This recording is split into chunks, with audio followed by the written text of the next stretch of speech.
My name is Donovan Kerrigan. 6 months ago, I was an aircraft mechanic at Denver International Airport, living a normal life. Then a solar storm hit Earth and triggered an ice age apocalypse that killed millions. The temperature dropped 40 degrees in weeks. Snow never stopped falling. Most people froze to death or starved.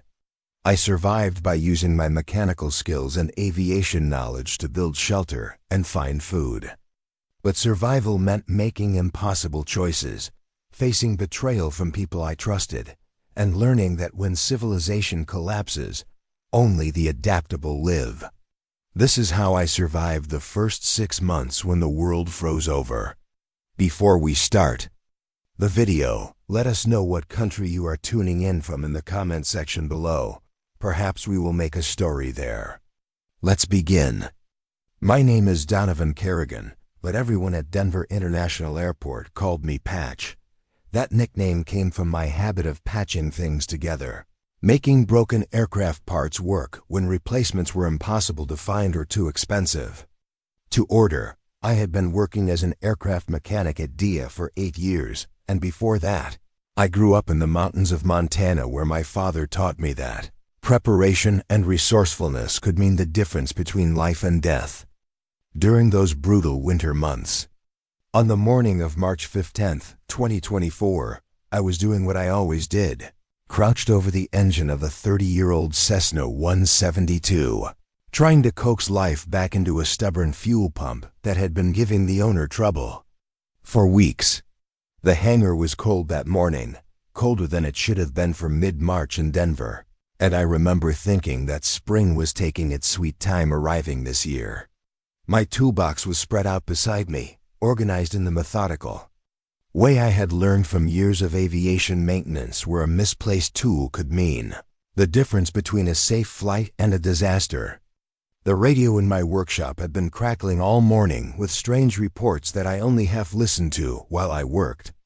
Air traffic controllers were mentioning GPS anomalies, pilots reporting navigation system failures, and there were scattered reports of aurora borealis being visible as far south as Colorado Springs. I had lived through plenty of solar flare events before, the kind that occasionally disrupted communications for a few hours or caused some minor inconvenience, so I did not think much of it at the time. What I should have been paying attention to was the pattern. In my years of maintaining aircraft, I had learned that when multiple systems start failing simultaneously, it usually means something bigger is wrong. The same principle that applied to aircraft was about to apply to our entire civilization, but I was too focused on that fuel pump to connect the dots. I had grown up understanding cold weather in a way that most people never would. My father had been a hunting guide in the Montana wilderness, and he taught me from a young age how to read weather patterns, how to prepare for unexpected storms, and most importantly, how to stay alive when everything goes wrong. He used to tell me that the mountains did not care about your plans, your schedules, or your comfort. They only respected preparation and adaptability. Those lessons were about to become more valuable than I could have ever imagined. The Cessna I was working on belonged to a local businessman who used it for quick trips around Colorado and Wyoming. The fuel pump had been intermittently failing, which in aviation is one of those problems you absolutely cannot ignore. An intermittent failure means you never know when the engine might quit. And when you are thousands of feet in the air, that kind of uncertainty can kill you. I had been troubleshooting the electrical connections when the first sign of real trouble appeared. My portable radio, tuned to the local air traffic control frequency, suddenly went silent. Not the normal kind of radio silence you get during quiet periods, but the complete absence of any signal at all. I looked up from my work and tried adjusting the frequency, thinking maybe I had accidentally moved the dial. Nothing. I switched to the emergency frequency that all aircraft monitor. Still nothing. That was when I noticed that the fluorescent lights in the hangar were flickering. Not the normal flicker you get with old ballasts, but an irregular pattern that seemed to pulse in rhythm with something I could not identify. I stood up from the engine compartment and looked around the hangar. Other mechanics were starting to notice problems too. Someone across the hangar was cursing at a diagnostic computer that had apparently just shut down in the middle of running tests. I walked over to the main electrical panel that controlled power to my section of the hangar. The digital displays were showing error codes I had never seen before, numbers and symbols that did not correspond to anything in the manual. More concerning was the fact that the backup power indicators were also showing anomalies. In aviation maintenance, we always have multiple backup systems because aircraft cannot afford to have critical failures. If both primary and backup systems are showing problems simultaneously, it means something catastrophic is happening. The portable weather radio I kept in my toolbox for checking conditions before test flights was my next check. I turned it on and immediately heard the distinctive tone that precedes emergency broadcasts. The voice that came through was calm but urgent, the kind of professional delivery that emergency broadcasters use when they are trying not to cause panic while delivering terrifying news. The broadcaster was reporting that a massive coronal mass ejection, essentially a solar storm of unprecedented magnitude, had struck Earth approximately 40 minutes earlier. The electromagnetic pulse had disabled satellites, disrupted power grids, and was causing widespread communication failures across the globe. But that was just the beginning of what he had to tell us. According to the National Oceanic and Atmospheric Administration, the solar storm had temporarily disrupted Earth's magnetic field in a way that scientists had previously thought was impossible. Our planet's magnetic field is what protects us from cosmic radiation and helps maintain our atmosphere. When that protection fails, even temporarily, the consequences are immediate and severe. The broadcaster continued with information that made my blood run cold. Initial measurements indicated that Earth's upper atmosphere was already beginning to bleed away into space. The delicate balance of gases that maintains our climate was being disrupted, and computer models were predicting an immediate and sustained drop in global temperatures. I had been listening to this broadcast for maybe 5 minutes when every light in the hangar went out simultaneously. Not just my section, but the entire hangar complex. And looking through the windows, I could see that the main terminal building was also going dark in sections. The emergency lighting systems kicked in for perhaps 20 seconds before they too failed completely. In the sudden silence that followed, I heard something that I had never heard before at Denver International Airport. Absolutely nothing. No aircraft engines, no ground support equipment, no air conditioning systems, no radio chatter. Just the sound of wind blowing across the runways outside. My training kicked in immediately. In aviation, when multiple systems fail simultaneously, you follow emergency procedures without hesitation. You assess your situation, secure what resources you have available, and prepare for the worst-case scenario. I grabbed my emergency kit from my locker, a collection of supplies I had assembled over the years based on my Montana upbringing and aviation safety training. The kit contained basic survival items that most people would never think to keep at work. Water purification tablets, energy bars, a first aid kit, emergency blankets, waterproof matches, a knife, and a hand crank radio. My father had taught me that you never know when you might need to survive unexpected circumstances, and working around aircraft had reinforced that lesson many times over. Other people in the hangar were starting to panic. I could hear voices. In the darkness, people calling out to each other, asking what was happening, whether anyone had working phones or radios. The initial confusion was giving way to fear as people realized that this was not just a temporary power outage. I made my way through the dark hangar using the small flashlight from my emergency kit, heading toward the group of voices.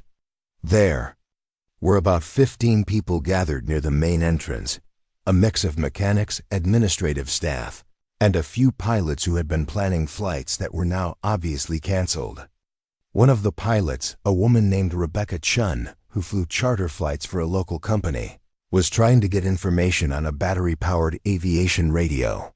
She was methodically checking emergency frequencies, looking for any official communication about what was happening.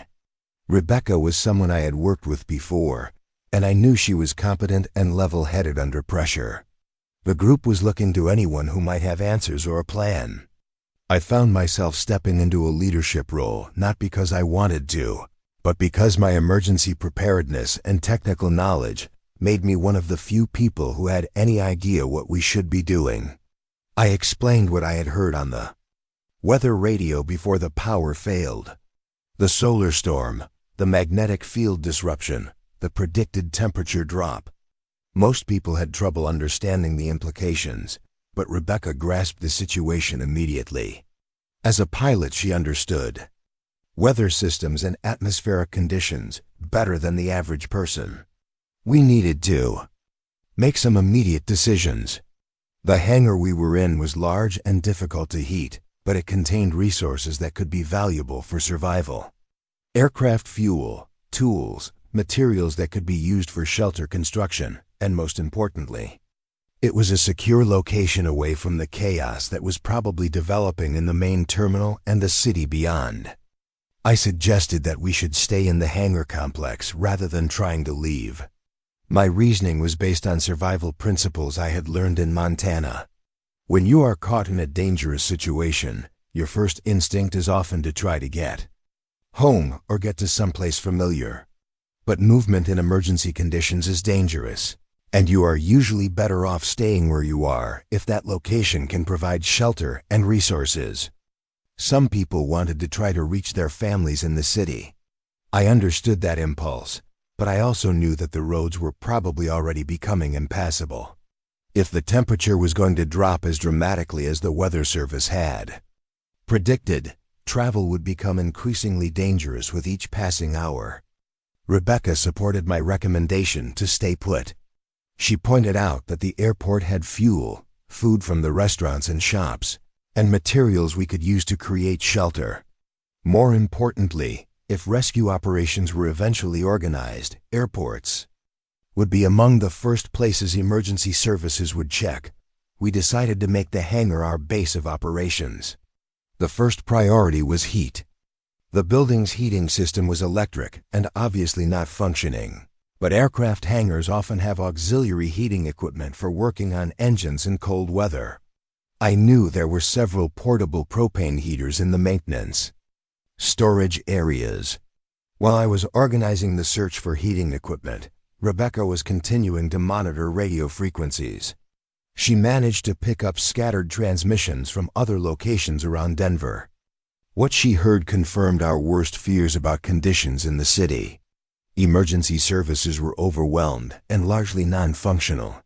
The power grid failure had affected everything from traffic signals to hospital equipment. Early reports suggested that the temperature had already dropped 10 degrees since the solar storm hit, and meteorologists were predicting that this was just the beginning. More concerning were reports of social unrest starting in some areas of the city. When people are scared and confused, they often make poor decisions. Looting had already started at some stores, and there were reports of accidents and violence as people tried to flee the city without adequate preparation. Listening to these reports reinforced my belief that we had made the right choice to stay at the airport. We had resources, security, and most importantly, we were away from the panic that was developing in populated areas. The group had grown to about 25 people as word spread through the airport complex that we were organizing for survival. Some were airport employees who knew the facility well. Others were passengers who had been stranded when their flights were canceled. The mix of skills and knowledge was actually quite good for our situation. We had mechanics who understood equipment and could repair things, pilots who understood weather and navigation, administrative staff who were good at organization and planning, and even a few passengers who brought useful skills from their regular jobs. One of the stranded passengers was a nurse named Patricia, who immediately took charge of medical concerns and inventory of first aid supplies. Another was a former military logistics specialist named Mike, who understood resource management and security planning. As the group organized, I found myself naturally taking on the role of technical coordinator. My combination of mechanical skills, emergency preparedness, and understanding of the airport systems made me valuable for solving practical problems. The first major challenge was heat. I had located several propane heaters, but we needed to be extremely careful about carbon monoxide poisoning in an enclosed space. This required setting up proper ventilation while still maintaining enough heat to keep people alive. Using my knowledge of aircraft systems, I designed a heating arrangement that used the hangar's existing ventilation system to provide fresh air while directing heated air where we needed it. It was not perfect, but it was safe and would keep us alive through the night. Food was our next concern. The airport had restaurants and shops, but most of the food was in locations that we could not access without power for locks and security systems. However, I knew that aircraft often carried emergency supplies, and there were also maintenance supply areas that contained food for workers, who sometimes spent long hours on complex repairs.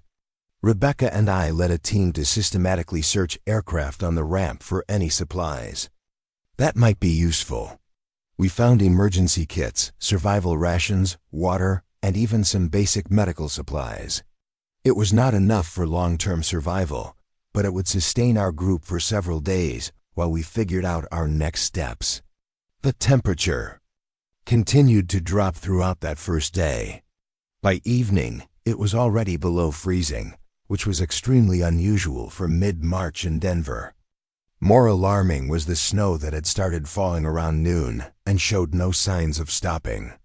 This was not normal spring snow that melts as soon as it hits the ground. These were heavy, wet flakes that accumulated quickly and stuck to everything.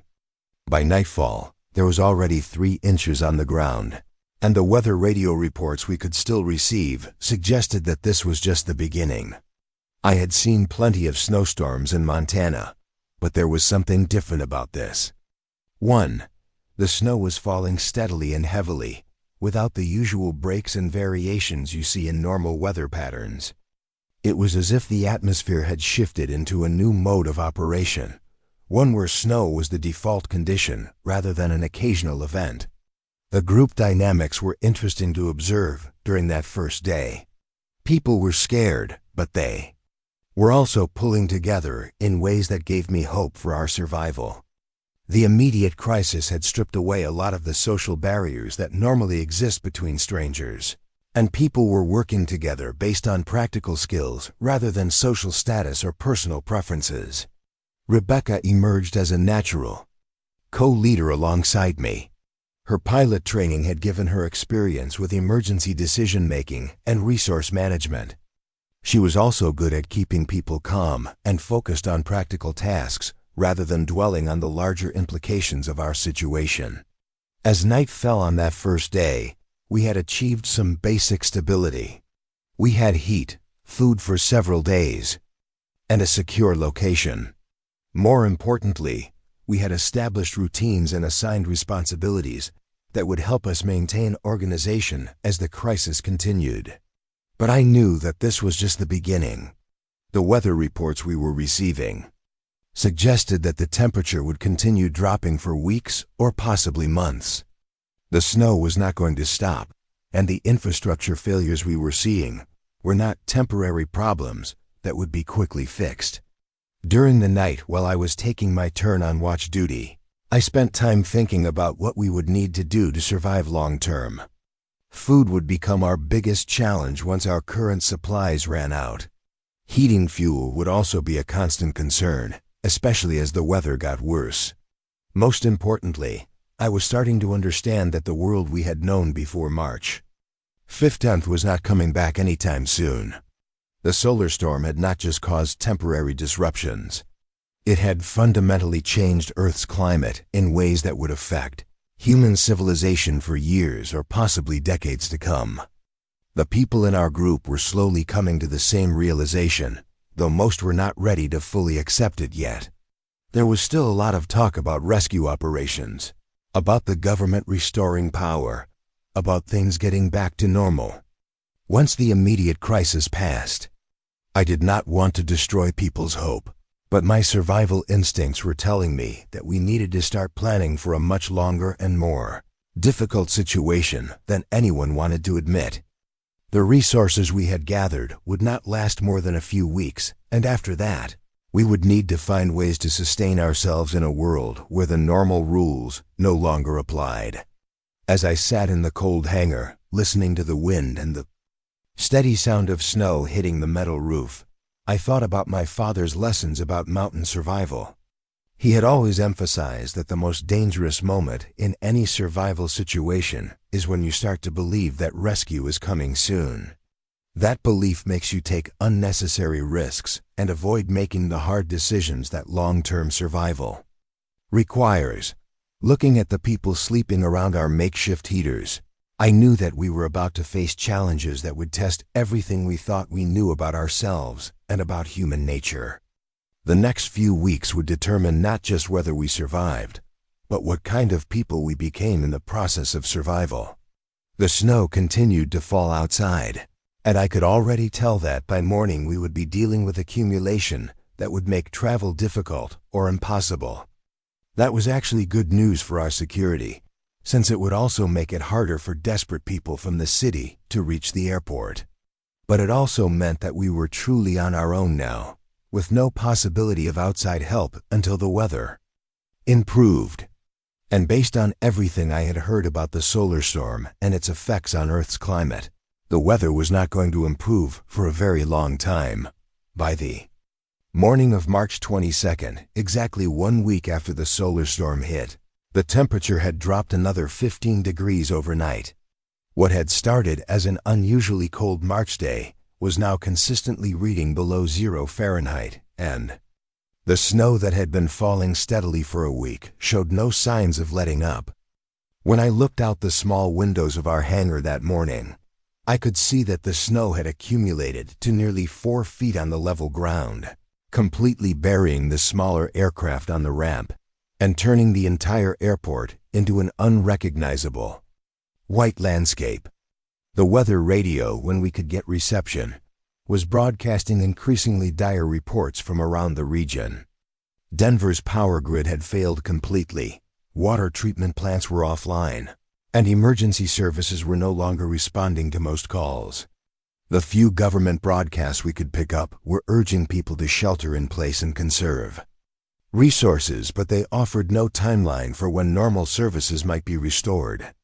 More concerning were the reports about infrastructure collapse that were filtering in from other parts of the country. The solar storm had affected the entire planet, but the northern hemisphere seemed to be experiencing the most severe temperature drops. Reports from Canada suggested that some areas had seen temperature drops of 30 degrees or more, and several major cities were already dealing with widespread building collapses from the weight of accumulated snow and ice. Our group had grown to 32 people as more airport employees and stranded travelers found their way to our hangar. The larger numbers provided more skills and labor, but they also meant that our food supplies were being consumed much faster than I had originally calculated. Patricia, our nurse, had taken over resource management and was implementing strict rationing protocols that allowed us to stretch our current supplies for maybe another 10 days. The bigger immediate problem was heating fuel. The propane heaters that were keeping us alive were consuming fuel at an alarming rate, and our current supply would last perhaps another week if we were careful. I had been working with Mike, the former military logistics specialist, to identify other sources of combustible materials in the airport complex. Aircraft fuel was obviously available in large quantities, but it presented significant safety challenges. Jet fuel and aviation gasoline are not designed for heating applications, and using them improperly could result in fires or toxic fumes that would kill us faster than the cold. However, I knew from my maintenance experience that there were ways to burn aviation fuel safely if you had the right equipment and knowledge. The solution I developed involved modifying some of the aircraft maintenance equipment to create a more efficient heating system. Using parts from aircraft auxiliary power units and some creative engineering, I was able to build a system that could burn jet fuel safely while providing much more heat than our propane heaters. This project required several dangerous trips outside the hangar to access aircraft and remove parts. The cold was now severe enough that exposed skin would freeze in minutes, and the blowing snow made visibility extremely poor. Each expedition had to be carefully planned and executed with multiple safety protocols to prevent anyone from getting lost or suffering frostbite. Rebecca proved invaluable during these operations. Her pilot training had given her experience with cold weather operations and aircraft systems, and she understood the technical aspects of what we were trying to accomplish. More importantly, she was good at keeping the work teams focused and safe under dangerous conditions. During one of these expeditions, while we were removing an auxiliary power unit from a regional jet, Rebecca and I had our first serious conversation about the long-term implications of our situation. She had been monitoring aviation frequencies and had picked up some scattered communications from other airports and emergency services. What she learned was sobering. Denver International was not unique in its situation. Airports across the northern United States were dealing with similar conditions, and many had been completely abandoned as staff either fled or were unable to reach their facilities.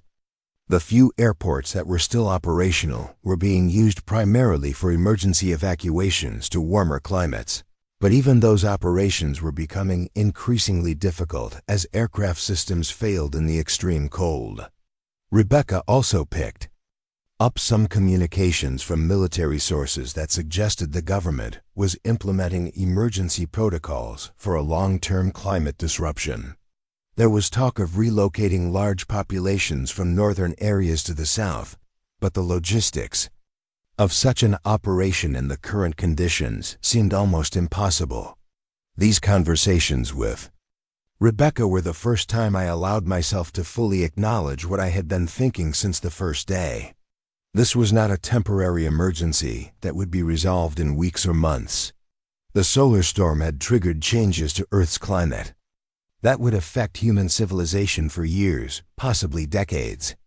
We needed to stop thinking about survival until rescue arrived, and start thinking about survival as a permanent way of life.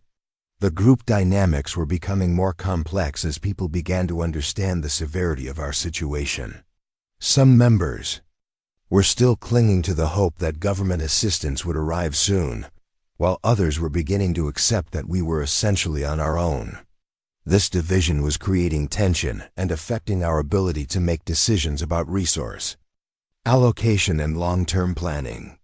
I noticed that certain individuals were beginning to hoard supplies, taking more than their share during meal distribution or hiding resources in their personal areas. This behavior was understandable from a psychological perspective, but it was dangerous for group survival. If people started prioritizing individual needs over group welfare, our cooperative structure would collapse and we would all be more likely to die. Mike and I had several private conversations about this issue. His military experience had taught him about group dynamics under stress, and he was seeing the same warning signs that concerned me. We decided to implement more formal resource control measures, including locked storage and assigned distribution responsibilities. These measures were not popular with everyone, and there were some heated arguments about individual rights versus collective survival. One person, a businessman named Carl who had been stranded when his flight was canceled, became particularly vocal about what he saw as authoritarian overreach. He argued that people should be free to manage their own resources and make their own decisions about survival strategies. The conflict came to a head during our second week when Carl was caught taking extra food from our communal supply during his assigned watch shift. When confronted, he claimed that he was entitled to additional rations because he had contributed money to purchasing some of our supplies before the power grid collapsed. This incident forced us to make some hard decisions about group governance and accountability. We could not afford to have people undermining our survival efforts, but we also could not simply expel someone into conditions that would mean certain death. After much discussion, we implemented a system of consequences that included reduced rations and additional work duties for violations of group protocols. Carl's response to these consequences was to announce that he was leaving the group to try to reach his family in Colorado Springs. Several people tried to talk him out of this decision, explaining that travel in the current conditions was essentially suicide, but he was determined to leave. We provided him with some basic supplies and cold weather gear, though we could not spare much given our own precarious situation. Carl left the hangar on a clear morning during our third week, planning to follow the highway south toward Colorado Springs. We never saw him again, and monitoring radio frequencies over the following days, we heard no reports of anyone matching his description reaching safety. Carl's departure was a sobering reminder of how dangerous our situation had become. The temperature was now consistently 20 degrees below zero, with wind chills that made exposure lethal in minutes. The snow was approaching 6 feet in depth on level ground, with drifts that were much deeper. Travel by foot was nearly impossible, and vehicles were completely ineffective in these conditions. The psychological impact of Carl's likely death affected everyone in the group differently. Some people became more committed to our collective survival strategy, understanding that cooperation was literally a matter of life and death. Others became more withdrawn and fearful, worried that they might be the next to face conflict with the group, or that our entire operation might collapse. Rebecca was particularly affected by the incident. She had tried harder than anyone to convince Carl to stay, and she felt responsible for not being able to save him. I found myself spending more time talking with her about leadership decisions and the burden of making choices that affect other people's lives. These conversations with Rebecca were helping me understand something important about survival leadership. In normal circumstances, leaders can usually find solutions that make everyone reasonably happy. But in survival situations, every decision involves trade-offs, and someone always pays a price. The key to effective leadership under these conditions is not avoiding difficult decisions, but making them quickly and clearly so that everyone understands the stakes. As we moved into our fourth week, food became our most critical concern. Our original supplies were nearly exhausted, and the systematic searching of aircraft and airport facilities had yielded only small amounts of additional resources. We needed to develop sustainable food sources, which in the current conditions meant hunting and trapping urban wildlife. This was another area where my Montana background proved valuable. My father had taught me hunting and trapping skills as a child, though I had never expected to use them for survival in an airport environment. However, the principles were the same, and there was actually quite a bit of wildlife around the airport that could provide food if we were systematic about harvesting it. The main targets were rabbits, which were surprisingly common around the airport grounds, and various birds including pigeons and the occasional duck or goose. There were also rumors of deer in the area, though we had not seen any close enough to the hangar to attempt hunting them. Setting up trapping operations required more expeditions outside the hangar, which were becoming increasingly dangerous as the weather continued to deteriorate. We developed procedures for these operations that minimized exposure time and ensured that team members could get back to safety quickly if conditions worsened. Rebecca volunteered for many of these expeditions, despite the fact that she had no previous hunting or trapping experience. Her willingness to take risks for the group's welfare was impressive, and her aviation background made her good at navigation and safety protocols. I found myself relying on her more and more for critical operations. The hunting and trapping operations were successful enough to supplement our food supplies, But they also created new challenges. Processing and preserving meat without refrigeration required skills that most of our group did not possess. We had to learn methods for smoking and drying meat using improvised equipment and limited fuel supplies. More difficult was the psychological adjustment to killing animals for food. Many people in our group had never been involved in food production beyond shopping at grocery stores, and the reality of killing, butchering, and eating urban wildlife was emotionally challenging. Patricia, our nurse, proved particularly valuable. During this transition, her medical background helped her understand the nutritional and health aspects of our new diet, and her calm demeanor helped others adjust to the realities of survival eating. She also took charge of food safety protocols, ensuring that we properly cooked meat and avoided contamination that could cause illness we could not afford to treat. As our hunting operations expanded, we began to encounter signs that other groups of survivors were active in the area. We found evidence of trapping activities that were not ours, and on several occasions our teams reported seeing smoke or other signs of human activity in the distance. This development created a new set of concerns about security and resource competition. If other groups were surviving in the area, they would eventually need the same resources we were using. Competition for limited food sources could lead to conflict, especially if other groups were less organized or more desperate than ours. Mike took the lead on security planning, drawing on his military experience to develop protocols for protecting our resources and people.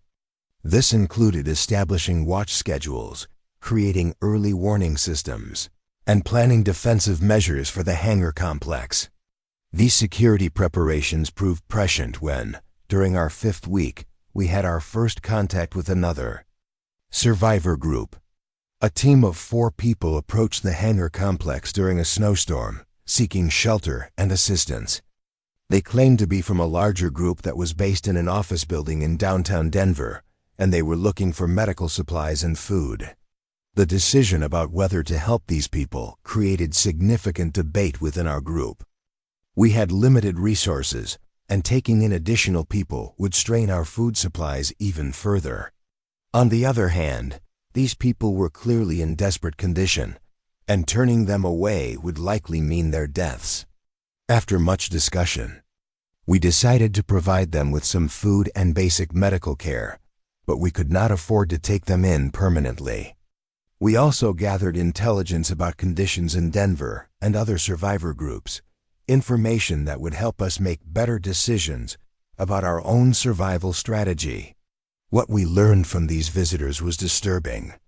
The city was largely abandoned, with most survivors either dead from cold and starvation or having fled to warmer areas. The few remaining groups were struggling with the same resource challenges we faced, and some had apparently resorted to increasingly desperate measures to survive. There were reports of groups that had turned to raiding other survivors, taking resources by force rather than trying to develop sustainable survival strategies.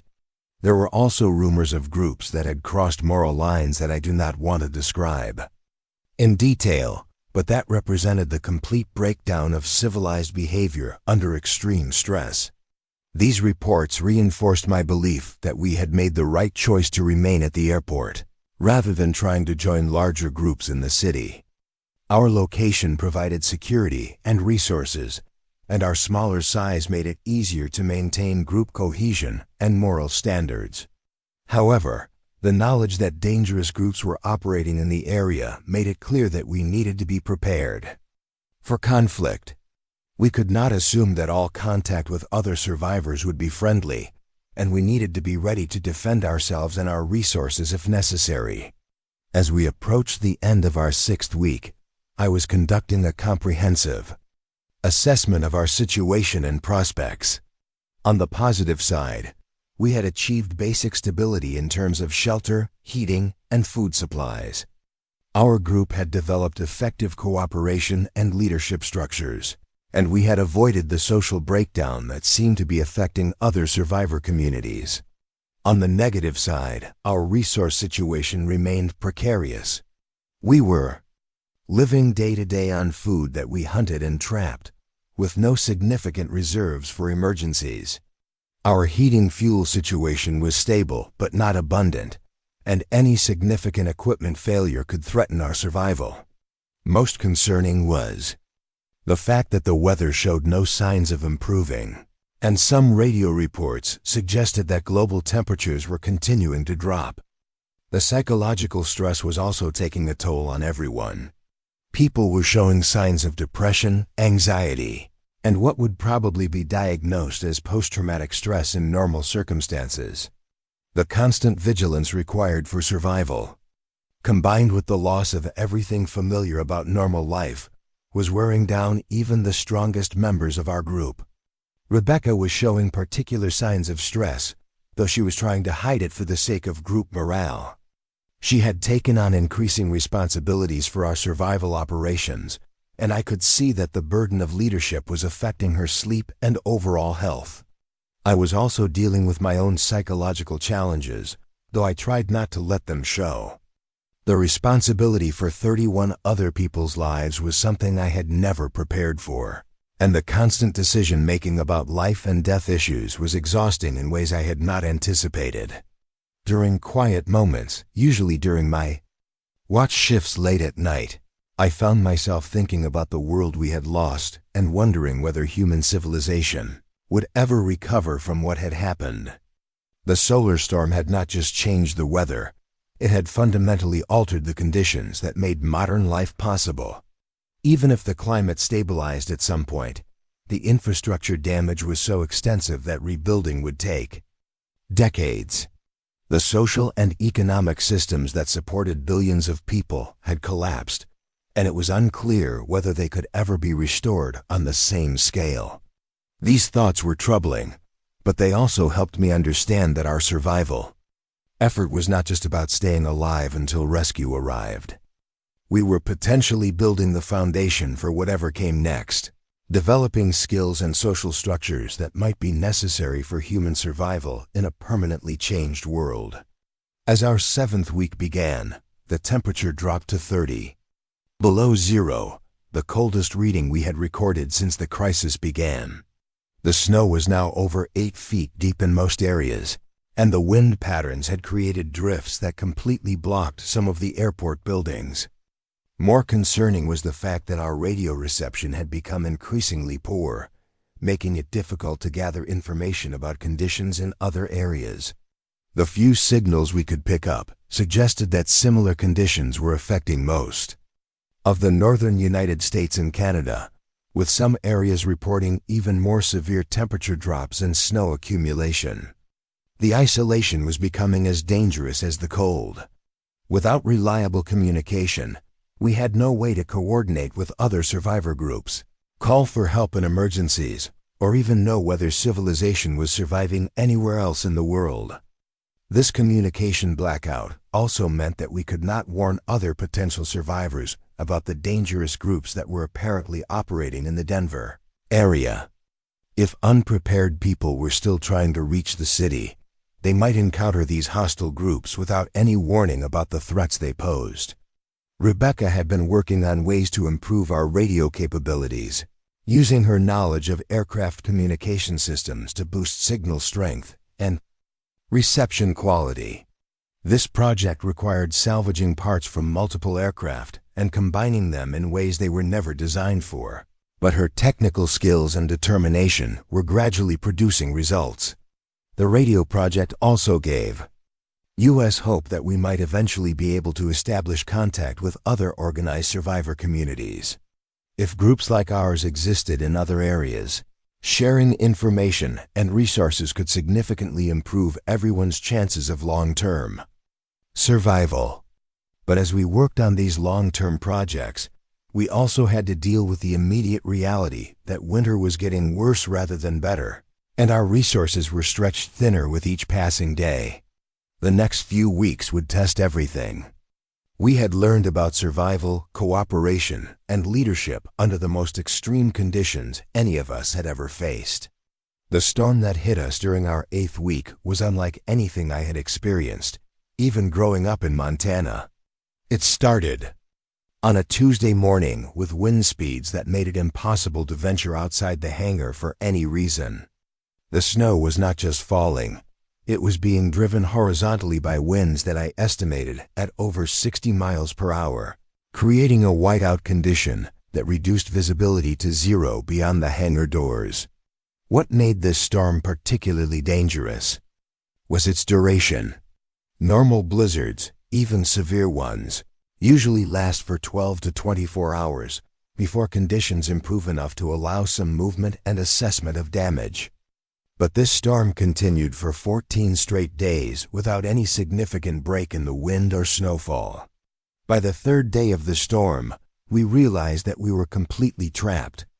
The snowdrifts outside the hangar had reached heights that blocked our doors, and even if we could have cleared them, the visibility and wind conditions made any travel impossible. We were sealed inside the hangar with whatever resources we had on hand when the storm began. Our food situation became critical almost immediately. We had been living day to day on hunting and trapping, with only small reserves for emergencies.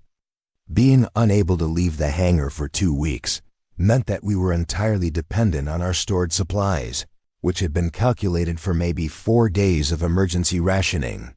Patricia implemented the most severe rationing protocols we had used, cutting everyone's daily food intake to levels that would barely sustain life. Even with these measures, our calculations showed that we would run out of food completely after 10 days of confinement. The mathematics of survival were stark and unforgiving. The psychological pressure of being trapped was as dangerous as the physical hunger. 31 people confined in a hangar space with no ability to leave, knowing that starvation was approaching day by day, created levels of stress and conflict that threatened to tear our group apart from the inside. Arguments broke out over food distribution, with some people claiming that those who did more physical work deserved larger rations. Others argued that the sick and elderly needed additional nutrition to survive. These debates quickly became personal and bitter, revealing underlying tensions that had been building for weeks. Mike tried to maintain discipline and order, but even his military experience had not prepared him for managing a group under such extreme stress. People were becoming irrational, making accusations and threats that would have been unthinkable under normal circumstances. The confined space also created health problems that we had not anticipated. With 31 people living in close quarters, with limited ventilation, respiratory infections spread quickly through the group. Patricia was treating coughs, fevers, and other illness symptoms with a first aid kit that was not designed for long-term medical care. More concerning was the carbon monoxide risk from our heating system. The ventilation arrangements that worked fine for normal operations were not adequate for the extended confinement with no ability to open doors or windows. We had to make dangerous adjustments to our heating protocols, reducing the heat output to levels that barely kept us alive, but minimized the risk of poisoning. By the 7th day of the storm, we had our first serious medical emergency. An older man named Robert, who had been one of the stranded passengers, developed what appeared to be pneumonia. His fever spiked to dangerous levels, and he was having difficulty breathing in a way that suggested his lungs were filling with fluid. Patricia did everything she could with the medical supplies available, but treating pneumonia requires antibiotics and equipment that we simply did not have. Robert's condition deteriorated rapidly, and on the 9th day of the storm, he died in his sleep. The death of Robert was a devastating blow to group morale. He had been well liked and had contributed significantly to our survival efforts, working on maintenance and repair projects despite his age. More importantly, his death made everyone confront the reality that we were all much closer to death than we wanted to admit. We had to deal with the body in conditions where burial was impossible and where keeping it in our confined space would create serious health risks. After much discussion, we made the difficult decision to place Robert's body outside the hangar in the snow, where the cold would preserve it until the storm ended and we could conduct a proper burial.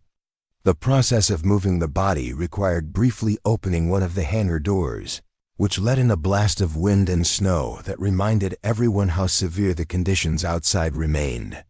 The brief exposure also showed us that the snowdrifts were now higher than the hangar doors, meaning that we were essentially buried alive in our shelter. Rebecca had been increasingly withdrawn since Robert's death, spending most of her time working on the radio equipment in what seemed like a desperate attempt to make contact with the outside world.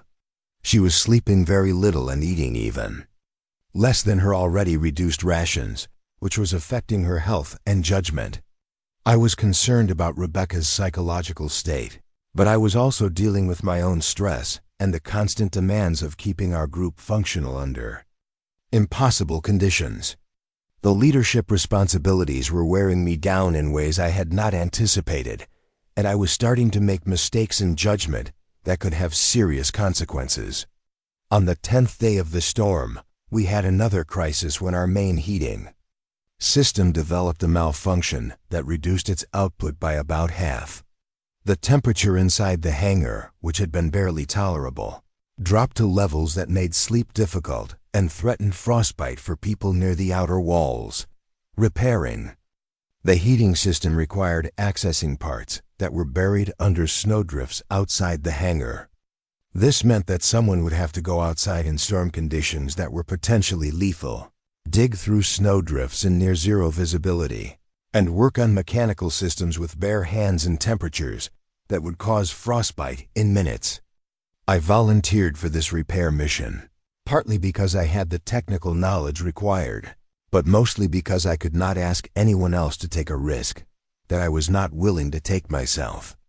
Rebecca insisted on accompanying me, arguing that her aviation experience with cold weather operations made her the logical choice for backup. The repair expedition was one of the most dangerous things I had ever attempted. The wind was so strong that it was difficult to maintain balance, and the blowing snow made it impossible to see more than a few feet in any direction. We were connected by a rope to prevent getting separated, and we had to communicate by pulling on the rope because shouting was ineffective in the wind. Finding the damaged equipment took nearly an hour of searching in conditions that were gradually sapping our strength and core body temperature. When we finally located the problem, a clogged fuel line that had frozen solid, the repair work required removing our gloves to manipulate small parts with enough precision to restore function. The pain of bare skin contact with metal in sub-zero temperatures is difficult to describe. It feels like being burned and frozen simultaneously, and the urge to retreat to warmth is almost overwhelming. But we managed to complete the repair and restore heating function, probably saving several lives in the process. Getting back to the hangar was as dangerous as the repair work itself. The storm had shifted snow around during the time we were outside, changing the landscape and making navigation more difficult. We got lost twice and had to backtrack, using up precious energy and heat that we could not afford to lose. When we finally made it back inside, both Rebecca and I were showing signs of severe hypothermia. Our core body temperatures had dropped to dangerous levels, and we needed immediate warming to prevent organ damage or death. The group worked together to warm us gradually, using body heat and heated blankets in a process that took several hours.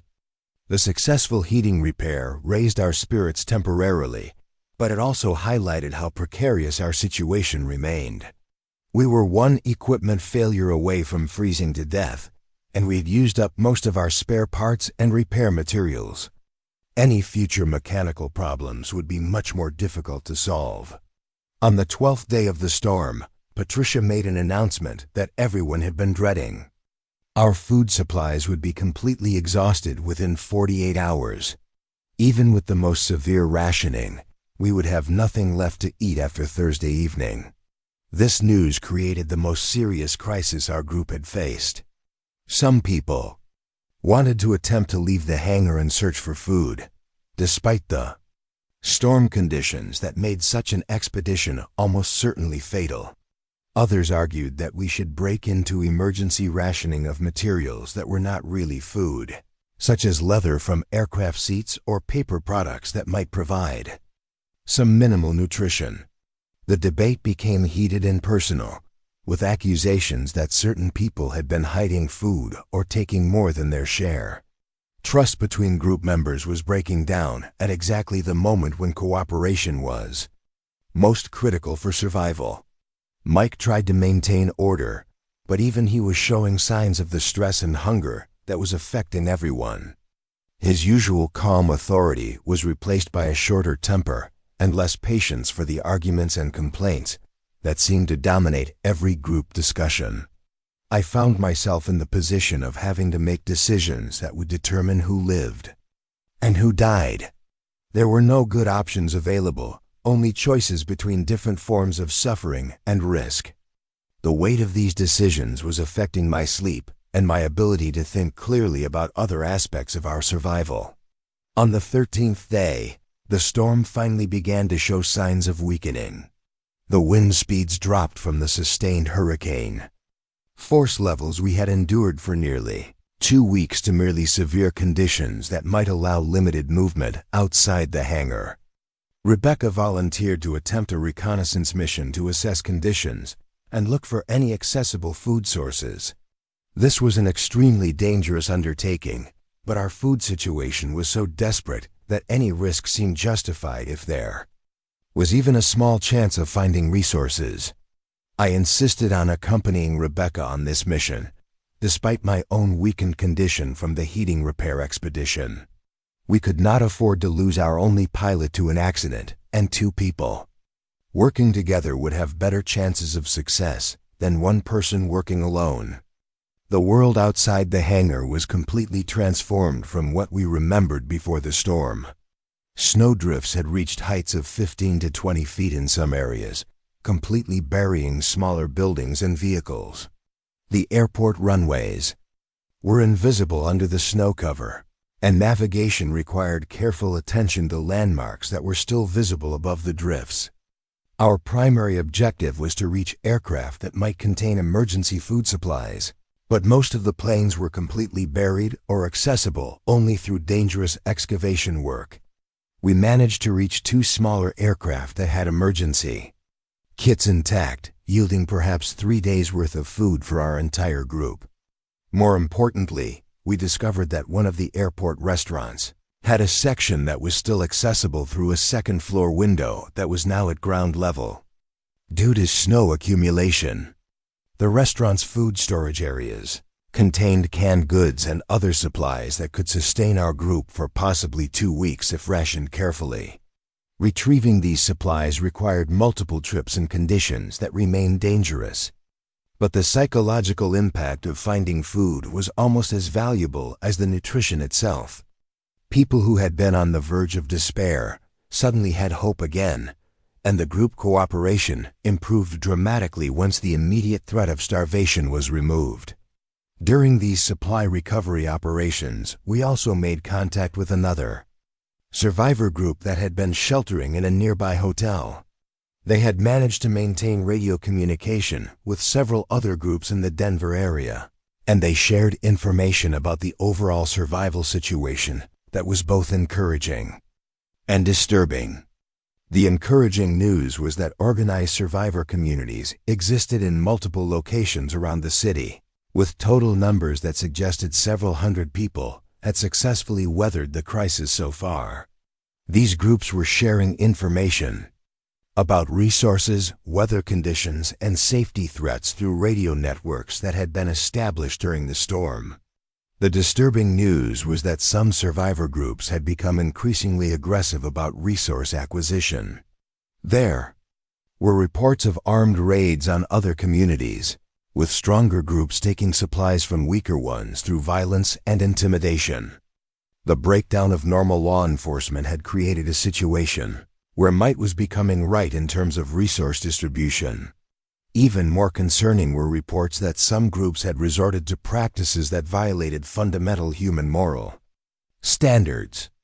I will not describe these reports in detail, but they involved the crossing of lines that represented the complete breakdown of civilized behavior under extreme stress.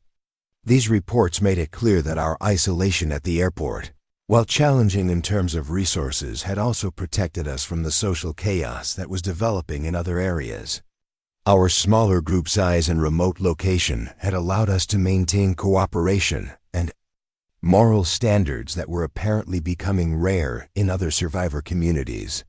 However, the radio communications also revealed that our location was becoming known to other groups, including some that might view our resources as targets for acquisition. The security concerns that Mike had been preparing for were becoming more relevant as desperate groups began ranging further from the city in search of supplies. As the storm finally ended completely on the 14th day, we faced new challenges and opportunities. The improved weather would allow us to resume hunting and trapping operations, but it would also make us more vulnerable to contact with other groups that might not have peaceful intentions.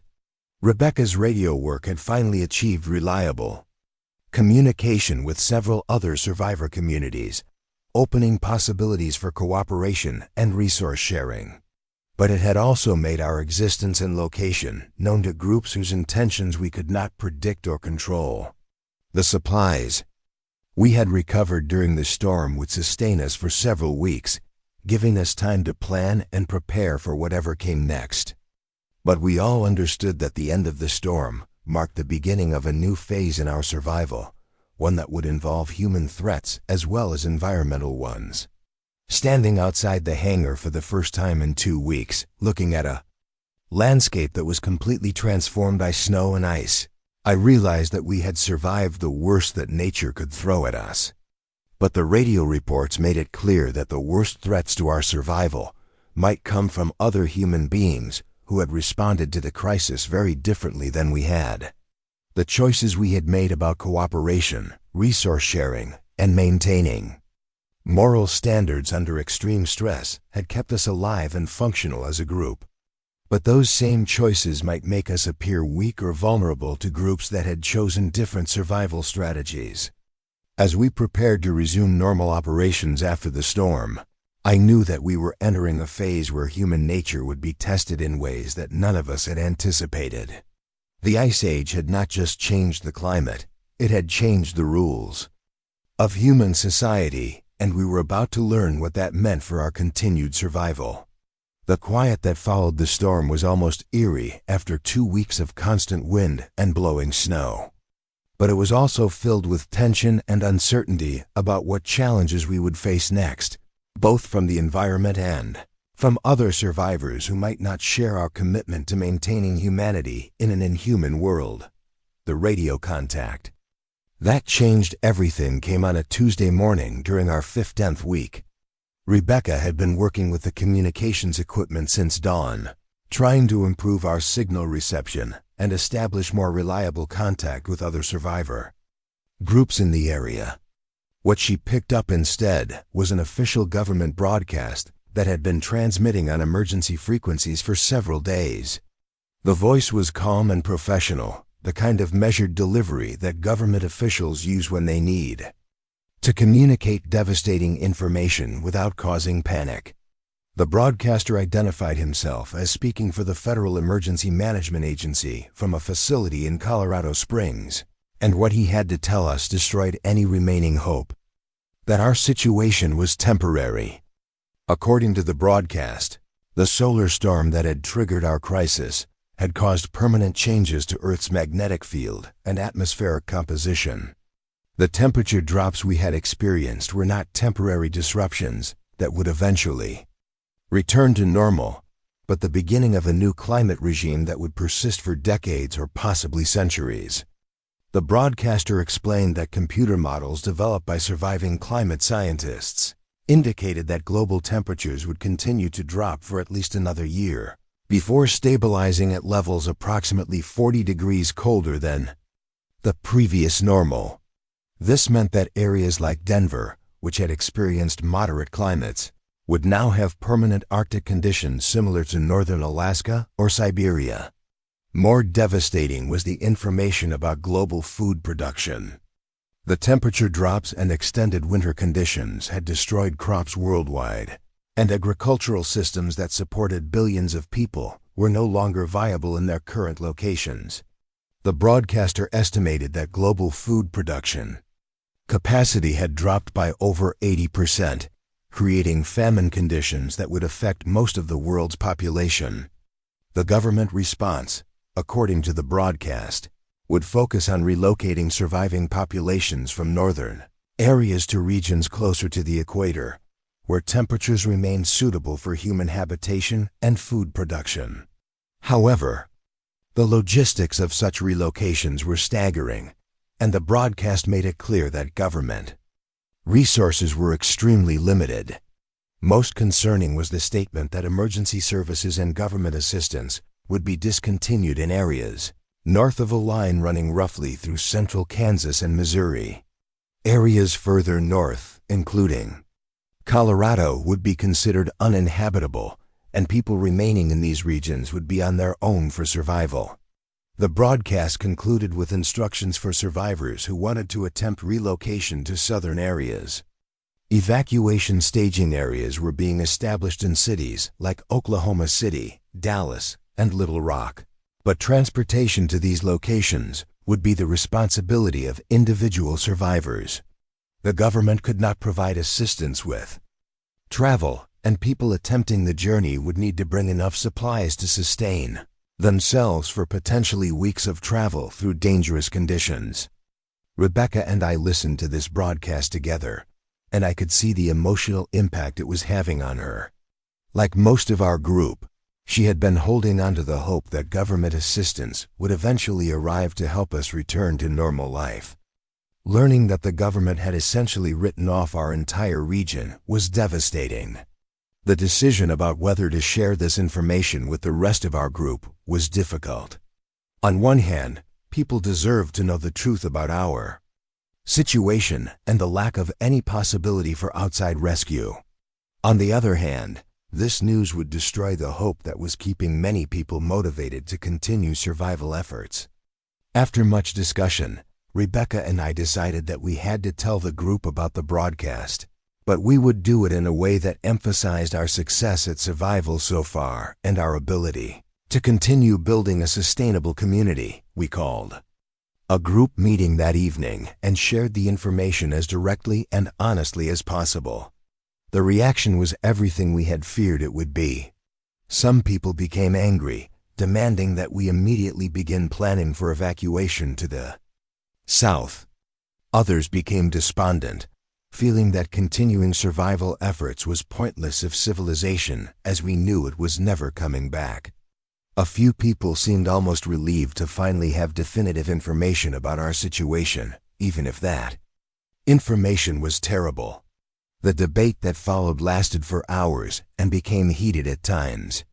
Patricia argued that attempting evacuation would be suicide, pointing out that we had no transportation, inadequate supplies for a journey of hundreds of miles, and no guarantee that the evacuation centers would actually provide the assistance they promised. Mike supported Patricia's position, adding that our group had achieved a level of stability and resource security that would be impossible to maintain during a dangerous journey through hostile territory. He also pointed out that reports from other survivor groups suggested that the routes to evacuation centers were controlled by armed groups who were preying on refugees. However, several group members were convinced that staying in Colorado meant certain death, either from the climate or from eventual resource depletion. They argued that any chance of survival was better than the slow starvation they believed awaited us if we remained at the airport. The division within our group was creating exactly the kind of social breakdown that I had been fearing for weeks. People were forming factions based on their preferred survival strategy, and cooperation was being replaced by arguments and mutual suspicion. Rebecca found herself caught in the middle of these debates. Her pilot training and aviation experience made her valuable for planning and navigation, so both sides wanted her support for their position. I could see that the pressure of these competing demands was adding to the stress she was already experiencing from our overall situation. This period of internal conflict, we also had to deal with increased contact from other survivor groups. Word of our location and resources had spread through the radio networks, and we were receiving visits from groups seeking assistance, trade opportunities, or simply information about survival strategies. Most of these contacts were peaceful, but they were also reminders of how desperate the situation had become for people who had not been as successful as we had been at establishing sustainable survival operations.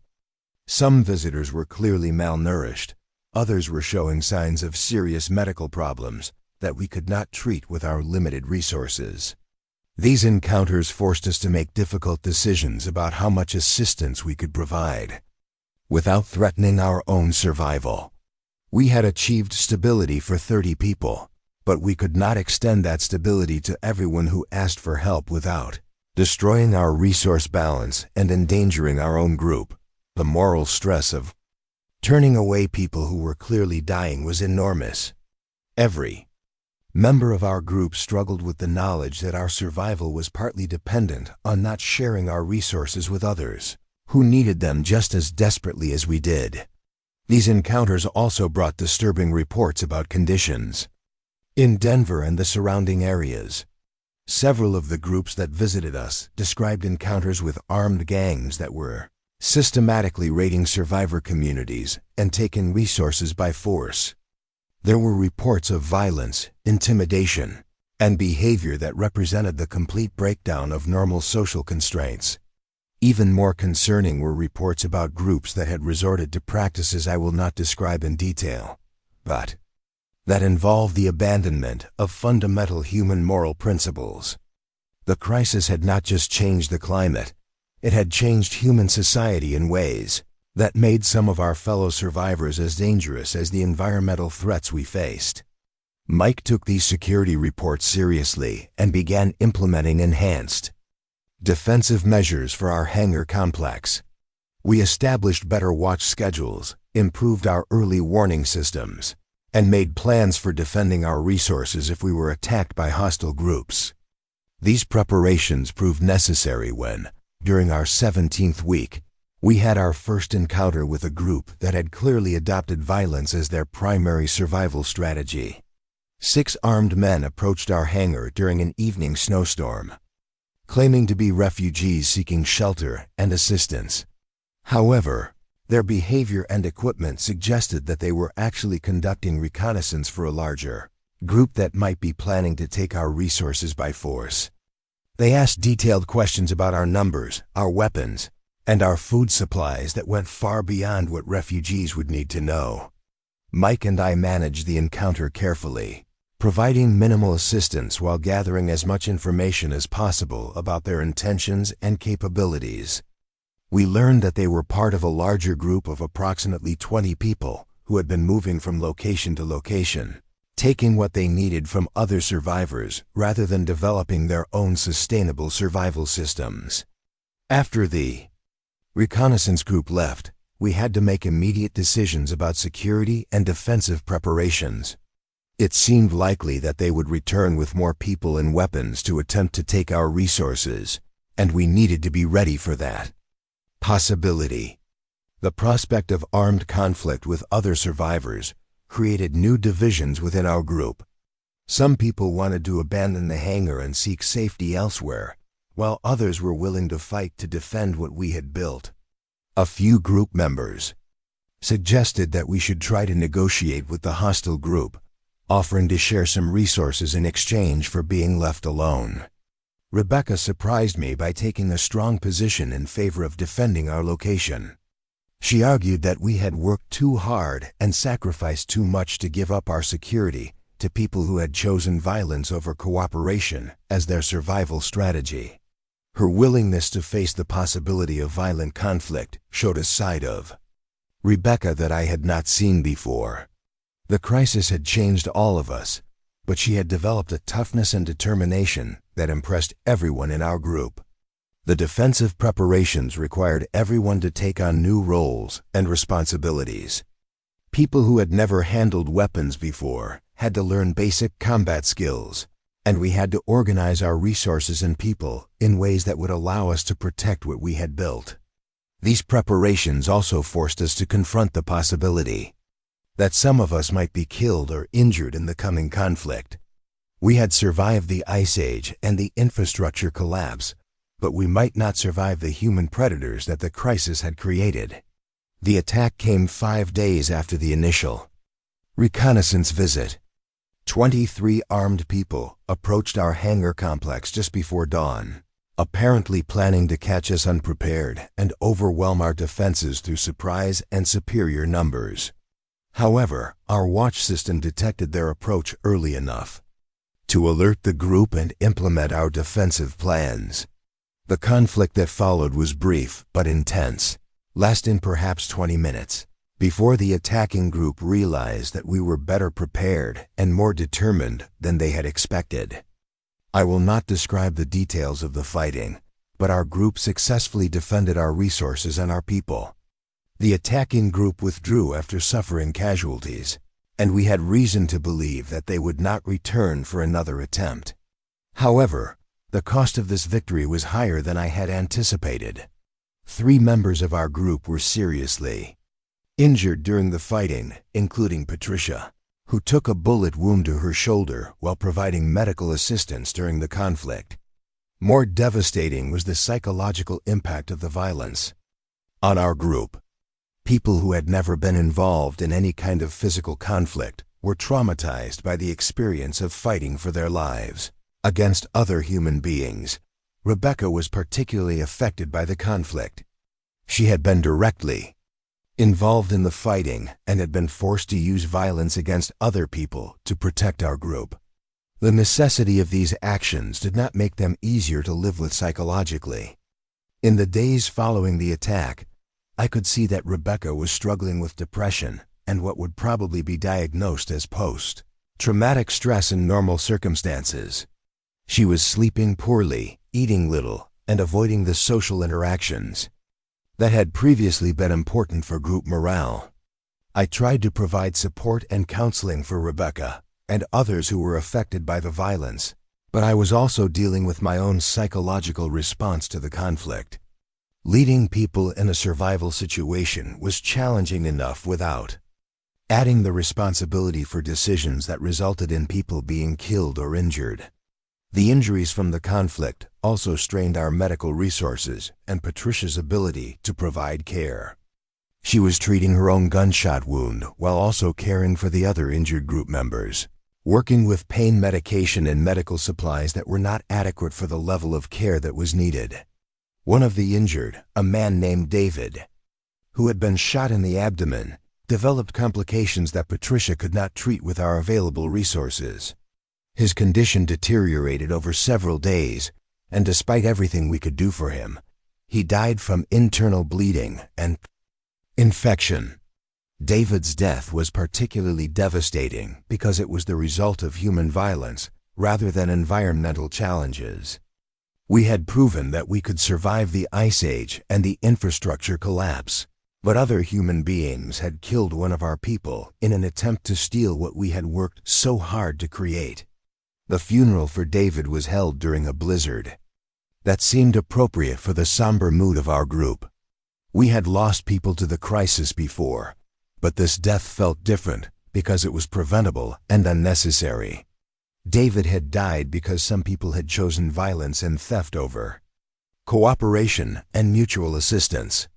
Following David's death and the aftermath of the attack, our group went through a period of reassessment and reorganization.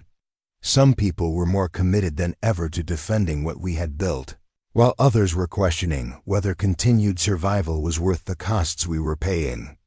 Rebecca announced that she had decided to leave the group and attempt to reach one of the evacuation centers in the south. She felt that the violence and moral compromises required for survival in our current location were more than she could continue to handle psychologically. Her decision to leave was a devastating blow to me personally and to our group's survival prospects. Rebecca had become essential to our radio communications, our security planning, and the leadership structure that held our community together. I tried to convince her to reconsider, pointing out that the journey south would be extremely dangerous and that the evacuation centers might not provide the security and resources she was hoping to find. But her mind was made up, and I could see that continuing to argue would only make the situation more difficult for both of us.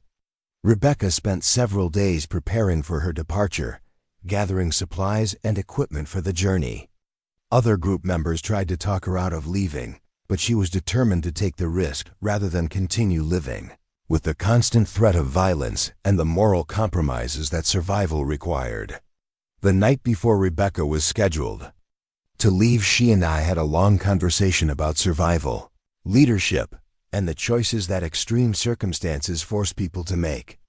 She told me that she respected what I had accomplished in keeping our group alive, but that she could not continue to be part of a community that required violence and harsh resource decisions for survival. I understood her position, even though I disagreed with her decision to leave.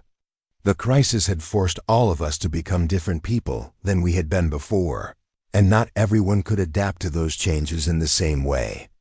Rebecca left on a clear, cold morning with supplies for approximately 2 weeks of travel and a radio for emergency communication. Several other group members had decided to go with her, reducing our community to 24 people. Watching Rebecca and the others disappear into the white landscape was one of the most difficult moments of the entire crisis for me. I had developed strong feelings for Rebecca over the months we had worked together, and losing her felt like losing part of myself. But I also knew that I had responsibilities to the people who had chosen to stay and continue building our survival community. Their decision to remain represented faith in our ability to continue adapting and surviving, regardless of the challenges we faced.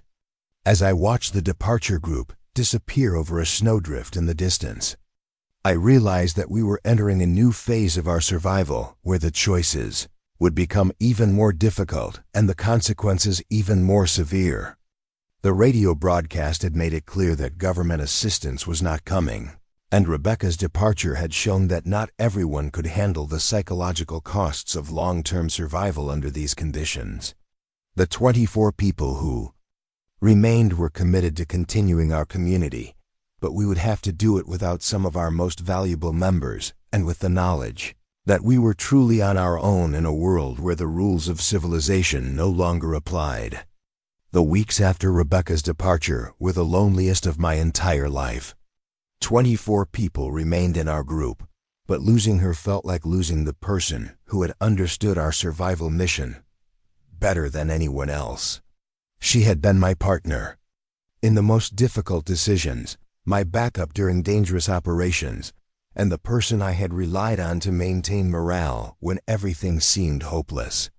More practically, her departure had eliminated our most skilled radio operator and one of our few people with aviation experience. The communication networks that had connected us to other survivor groups became harder to maintain, and our ability to gather intelligence about threats and opportunities in the surrounding area was significantly reduced. But I could not afford to dwell on personal loss when 23 other people were depending on my leadership for their continued survival. The attack we had successfully defended against had proved that our location and resources made us a target, and we needed to assume that other hostile groups would eventually find us. Mike and I spent considerable time developing improved security protocols and defensive strategies. The hangar complex provided good protection from environmental threats, but it was not designed as a fortress and had vulnerabilities that could be exploited by determined attackers with better planning than the group we had already faced. Our biggest defensive advantage was advance warning. The airport's open terrain meant that approaching groups could be spotted from a considerable distance during clear weather, giving us time to prepare for either friendly contact or hostile action. We established observation posts using aircraft control towers and other elevated positions that provided good visibility of the surrounding area. The security preparations also required training our people in combat skills that none of us had expected to need when this crisis began. People who had been office workers, teachers, and retirees were learning to handle weapons and coordinate defensive actions under stress. This training revealed that some group members were better suited for security responsibilities than others. A few people, including a former military engineer named Tom, who had joined us during the early weeks, showed natural aptitude for tactical planning and weapons handling. However, most of our people were civilian refugees who struggled with the psychological aspects of preparing for violence. The knowledge that we might have to kill other human beings to protect our community was difficult for many people to accept. Even after experiencing the attack that had killed David, these psychological challenges were compounded by the ongoing stress of survival in conditions that remained brutally harsh. The temperature had stabilized at approximately 35 degrees below zero, with occasional periods that were even colder. The snow cover was now over 10 feet deep on level ground, and traveling outside our immediate area required extensive preparation and safety protocols. Food remained our most constant concern. Our hunting and trapping operations provided basic nutrition, but the caloric intake was barely adequate for people doing the physical work required for survival. Everyone in our group had lost significant weight, and some people were showing signs of malnutrition that affected their health and ability to contribute to community survival. The psychological impact of chronic hunger was as challenging as the physical effects. People became irritable and had difficulty concentrating on tasks that required sustained attention. Arguments over food distribution and work assignments became more frequent and more intense. I found myself making decisions about resource allocation that would have been unthinkable in normal circumstances. When someone was sick or injured and could not contribute to survival work, how long could we afford to provide them with full food rations? When supplies were limited, who deserved priority access to warm clothing or medical care? These decisions were necessary for group survival, but they required me to make judgments about the relative value of different people's lives. The moral weight of these choices was exhausting in ways that the physical challenges of survival never were. During our 20th week, we received radio contact from a group that changed my perspective on our long-term survival prospects. The transmission came from a coal mine approximately 50 miles south of Denver, where a community of nearly 200 people had established what they described as a permanent settlement. The mine offered several advantages for long-term survival that our airport location could not match. The underground facilities provided protection from weather extremes and hostile groups, while the coal deposits offered virtually unlimited fuel for heating and other energy needs. Most importantly, the mine community had developed sustainable food production systems using underground growing techniques.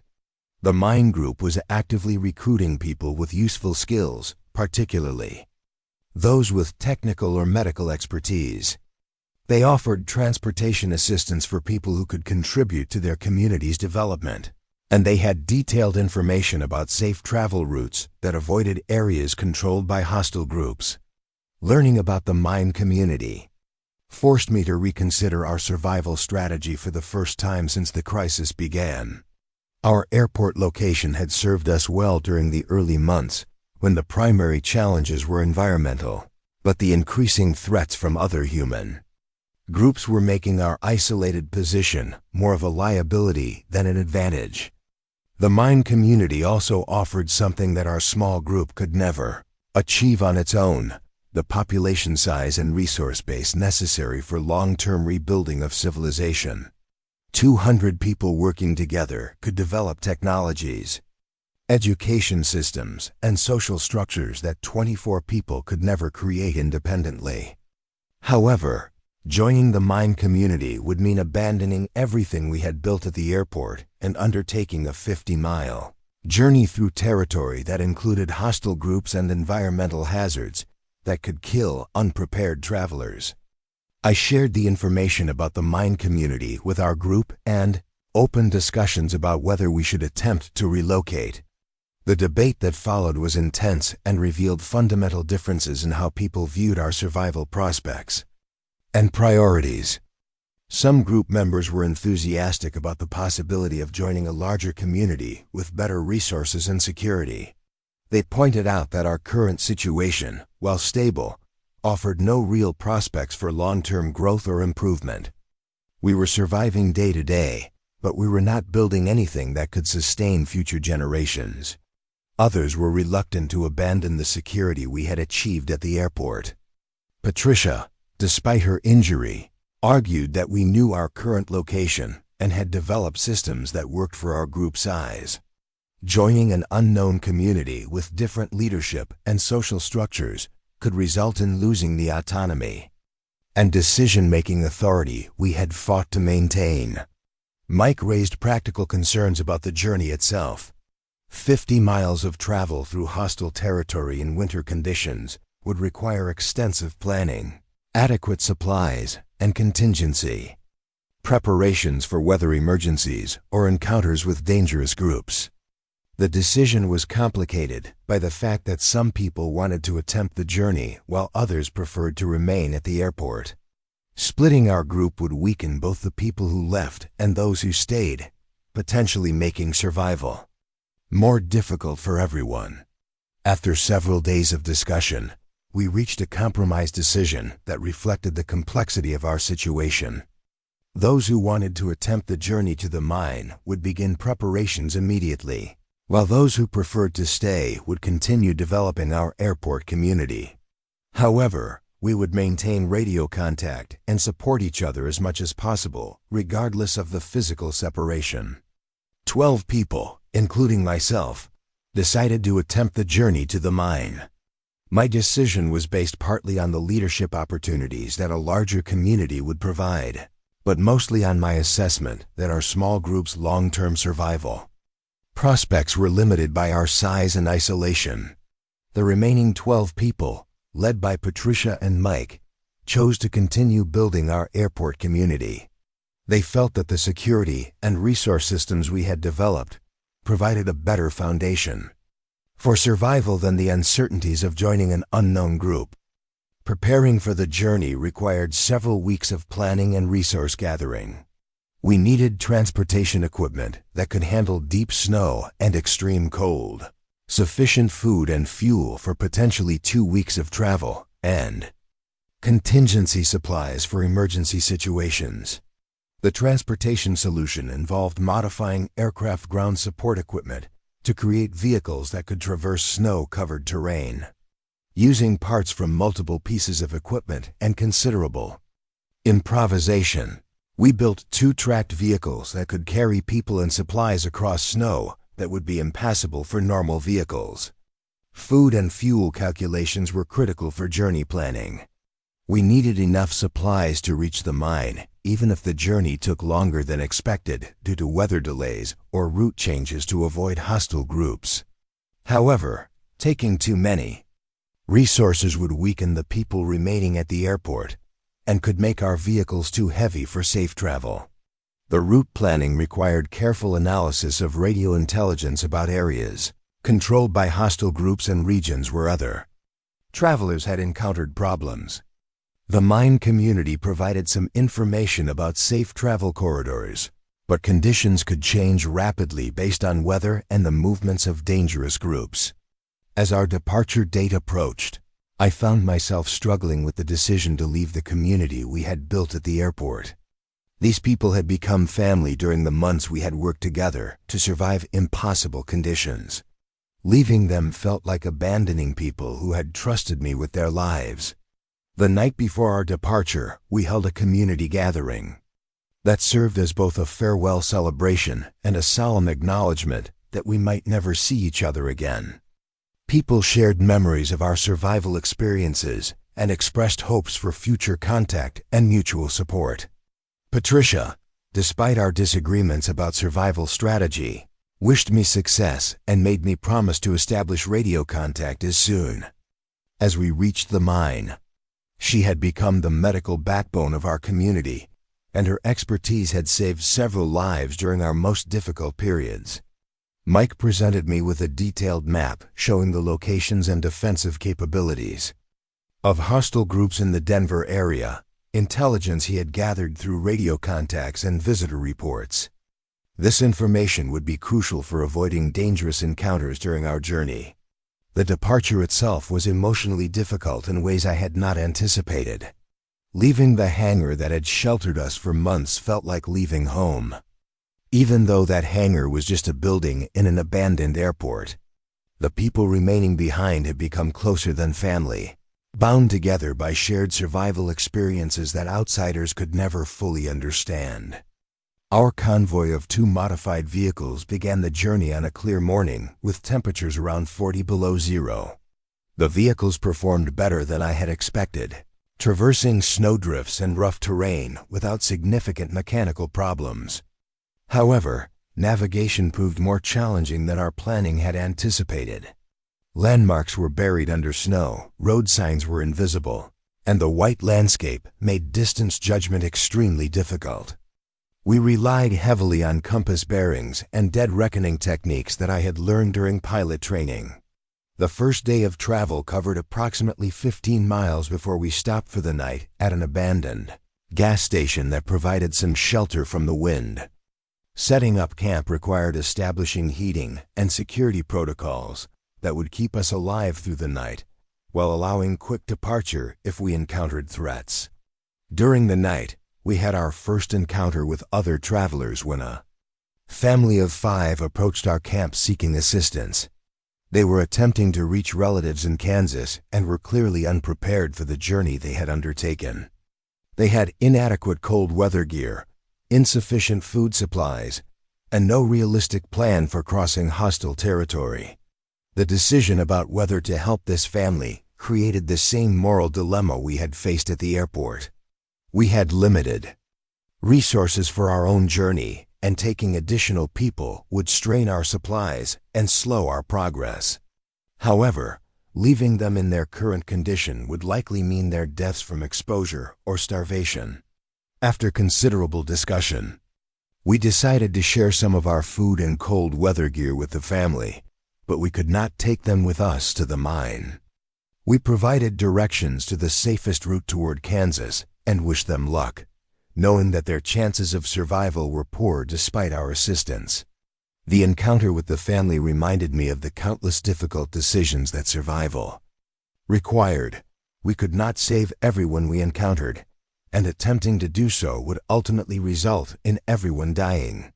The mathematics of survival were harsh but unavoidable. Our second day of travel brought us into territory that radio intelligence had identified as controlled by one of the hostile groups that preyed on other travelers. We modified our route to avoid known danger areas, but this detour added distance and time to our journey. The extra caution proved justified when we spotted smoke from what appeared to be a large encampment in an area we had originally planned to traverse. Using binoculars, we could see that the camp included armed guards and barriers that suggested hostile intentions toward travelers. Avoiding this threat required a detour that took us through more difficult terrain and added an extra day to our journey. However, the delay was preferable to the risk of armed conflict that could result in casualties or loss of our vehicles and supplies. During the third day, one of our vehicles developed mechanical problems that required several hours of repair work in exposed conditions. The failure involved a track system that had broken under the stress of traversing rough terrain, and fixing it required disassembly and improvised repairs using our limited tool supplies. Conducting mechanical repairs in 40 below zero temperatures while maintaining security watch was one of the most challenging operations of the entire journey. The work required removing gloves to manipulate small parts, which resulted in frostbite injuries for 2 people despite our safety protocols. The successful repair allowed us to continue the journey, but the incident highlighted how vulnerable we were to equipment failures that could strand us in conditions where survival would be measured in hours rather than days. On the fourth day, we finally made radio contact with the mine community and received updated directions for the final approach to their location. The mine entrance was concealed to prevent detection by hostile groups, and reaching it required following specific landmarks and communication protocols. The site of the mine entrance, marked by guards who emerged from concealed positions to guide us to safety, was one of the most welcome views of my entire life. We had successfully completed a journey that many people considered impossible, and we were about to join a community that offered prospects for long-term survival and rebuilding. The mine community exceeded my expectations in terms of organization, resources, and quality of life. The underground facilities provided warm, secure living spaces for nearly 200 people, while the surface installations included workshops, storage areas, and defensive positions that could protect against attacks by hostile groups. More impressive was the community's development of sustainable systems for food production, manufacturing, and social organization. They had established underground growing areas that produced vegetables year-round, workshops that manufactured tools and equipment from salvaged materials, and educational programs that maintained knowledge and skills for future generations. The community leadership welcomed our group and immediately began integration processes that would allow us to contribute our skills while adapting to their social structures and operational procedures. My mechanical and aviation expertise was particularly valued, and I was assigned to work on projects that involved developing improved heating and transportation systems. The integration process also included debriefing sessions where we shared information about conditions in the Denver area, survival techniques we had developed, and intelligence about hostile groups and safe travel routes. This information was valuable for the mine community's planning and for assisting other survivors who might attempt to reach their location. Living in the mine community required adjustments to social interactions and daily routines that were different from our small group dynamics at the airport. The larger population provided more opportunities for specialization and social activities, but it also required more formal governance structures and conflict resolution mechanisms. However, the benefits of community membership far outweighed the challenges of adaptation. For the first time since the crisis began, I felt that we were not just surviving day to day, but building something that could provide foundation for long-term human civilization in the changed world. The mine community also maintained radio contact with other organized survivor groups across the region, creating a network of mutual support and information sharing that increased everyone's survival prospects. We learned that similar communities existed in other locations, and that coordinated rebuilding efforts were beginning in areas that had achieved basic stability. 6 months after the solar storm that changed everything, I was no longer the desperate aircraft mechanic trying to keep a small group alive in an abandoned airport hangar. I had become part of a community that represented hope for human survival and eventual recovery from the greatest crisis in our species' history. The fire still burns in the mine. We are still here, still human, still fighting. The Ice Age continues, and the world we knew is never coming back. But we have proven that human civilization can adapt and survive even the most extreme circumstances. We maintain radio contact with the airport group, and I am pleased to report that they continue to thrive under Patricia and Mike's leadership. They have developed their own sustainable systems and have successfully defended against several more attacks from hostile groups. If you are watching this somehow, if power has been restored and communication networks rebuilt, remember these lessons about survival, cooperation, and human adaptability. When the world ends, it is not the strongest or the smartest who survive. It is those who refuse to give up, who maintain their humanity under inhuman conditions, and who understand that survival requires both individual determination and collective cooperation. The most important lesson I learned during those 6 months is that civilization is not buildings or technology or government institutions. Civilization is people choosing to work together, to share resources fairly, to maintain moral standards, under pressure, and to build something better than mere survival.